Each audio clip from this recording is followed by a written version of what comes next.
नमस्कार, मैं हूं शैली शर्मा और आप देख रहे हैं जेपी हरियाणा। सबसे पहले आपसे एक निवेदन है कि आप हमारे चैनल को लाइक, शेयर व सब्सक्राइब जरूर करें। अब बात करते हैं रेवाड़ी विधानसभा सीट पर चल रही राजनीतिक गतिविधियों की। अभी विधानसभा चुनाव कुछ दूर है, मगर राजनीतिक गतिविधियों में आई तेजी चुनावी माहौल का एहसास कराने लगी है। सबसे पहले पिछले चुनाव की यादों को ताजा करते हैं। पिछले चुनाव में केंद्रीय मंत्री राव इंद्रजीत सिंह के प्रभाव में भाजपा हाईकमान ने अपने ही विधायक रणधीर कापड़ीवास और कैडर से जुड़े अपने वरिष्ठ पार्टी पदाधिकारी अरविंद यादव की उम्मीद को झटका देते हुए राव के खास चहेते सुनील मूसेपुर को टिकट दी थी। कापड़ीवास बगावत करके निर्दलीय चुनावी मैदान में कूद पड़े और इसका नतीजा यह हुआ कि कांग्रेस के चिरंजीव राव चुनाव जीत गए और राव इंद्रजीत सिंह अपने चहेते को पसीना बहाकर भी नहीं जिता पाए। राव की प्राथमिकता तब अपनी बेटी आरती राव को टिकट दिलाना था, मगर पार्टी ने बेटी को टिकट देने से इनकार कर दिया। इसके बाद ही सुनील मूसेपुर का नंबर आया था। अब चिरंजीव राव ने 43,870 मत प्राप्त करके जीत दर्ज की थी, जबकि दूसरे नंबर पर रहे सुनील मूसेपुर को 42,553 वोट मिले थे। तीसरे व चौथे नंबर पर रहे निर्दलीय उम्मीदवार कापड़ीवास व प्रशांत यादव उर्फ सन्नी को क्रमशः 36,778 और 22,104 मत मिले थे। चतुष्कोणीय मुकाबला चिरंजीव के लिए वरदान साबित हुआ। अब बात करते हैं मौजूदा दावेदारी की।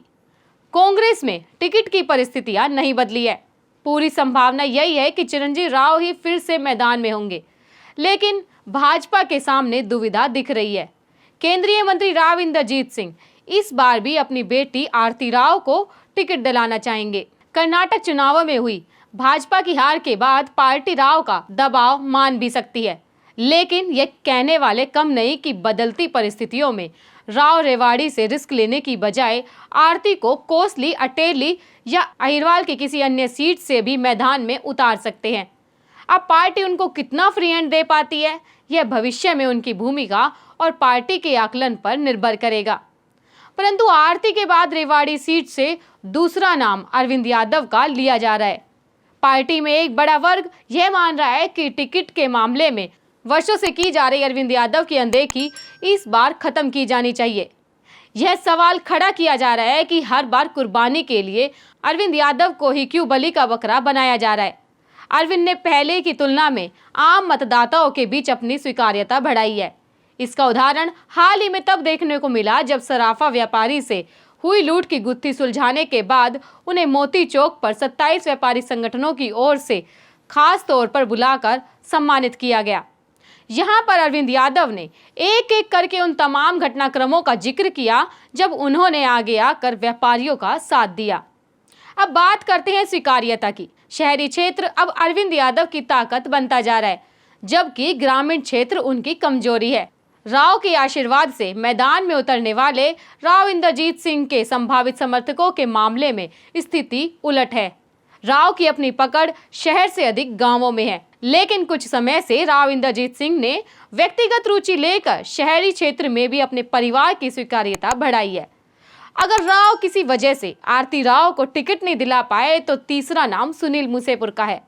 सुनील की ताकत यह है कि पिछली बार तमाम विरोध के बावजूद राव की कृपा से यह जीत के बिल्कुल निकट पहुंच गए थे। इस बार अब तक ऐसा कोई कारण नहीं है जिसके चलते राव मूसेपुर से दूरी बनाए। सुनील आरती यात्रा के सहारे लोगों को तीर्थाटन करवा रहे हैं। इसका प्रतिफल टिकट के रूप में मिलेगा या नहीं, यह भविष्य तय करेगा, लेकिन अभी इनके सिर से राव का आशीर्वाद हटा नहीं है। सुनील के भाई संपूर्ण आनंद एक बार फिर उनके विरोध में उठने की तैयारी में है, मगर ऐसा लगता है कि इस बार पिछली बार की तरह सुनील के दामन पर बदनामी के छींटे शायद ही लगा पाए। आइए बात करते हैं सबसे चर्चित और चतुर भाजपा पदाधिकारी की। हम बात कर रहे हैं सतीश खोला की। सेवा प्रकोष्ठ के सेवा संयोजक खोला की माने तो उन्हें तो इस बार चुनाव लड़ना ही है। उनका भरोसा सरकारी योजनाओं का अधिक से अधिक लोगों तक लाभ पहुंचाने पर टिका हुआ है। अपने किए कामों की सूची लेकर वह पार्टी के कई वरिष्ठ नेताओं तक पहुंच चुके हैं। अगर पार्टी के किसी दिग्गज ने उनके काम को रिकॉग्नाइज किया तो खोला अगर टिकट की रेस में नंबर 1 पर पहुंच जाए तो कोई आश्चर्य नहीं होगा। अब बात कर रहे हैं रणधीर सिंह कापड़ीवास की। उन्होंने बेशक पार्टी उम्मीदवार के खिलाफ चुनाव लड़ा, मगर न भाजपा से नाता तोड़ा, न भाजपा नेताओं से मिलना छोड़ा।